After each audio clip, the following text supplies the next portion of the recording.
మృతులలో నుండి యేసును లేపిన వాని ఆత్మ మీలో నివసించిన ఎడల, మృతులలో నుండి క్రీస్తు యేసును లేపిన వాడు చావుకు లోనైన మీ శరీరములను కూడా మీలో నివసించుచున్న తన ఆత్మ ద్వారా జీవింపజేయును.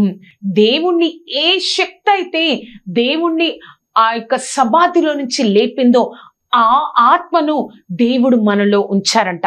ఎంత గొప్ప విషయమో కదా. మనము ఏప్రిల్ 5వ తారీఖున పునరుద్ధాన దినమును మనం జరుపుకున్నాము. అందరం కూడా పునరుద్ధాన శక్తిని ధ్యానించాము. కానీ దేవుడు ఈ రోజు మనతో ఏం చెప్తున్నారో తెలుసా? ఏ శక్తి అయితే దేవుణ్ణి లేపిందో, ఏ ఆత్మ అయితే దేవుణ్ణి లేపిందో ఆ ఆత్మను దేవుడు నీలో ఉంచారు. ఒకసారి ఈ రోమీయులకు రాసిన పత్రిక 8వ అధ్యాయము 11వ వచనాన్ని మనం ఇంగ్లీష్లో ఒకసారి చూద్దామండి. ఇంగ్లీష్లో ఒకసారి చూద్దాం. The same power that raised Christ from the dead is inside of you.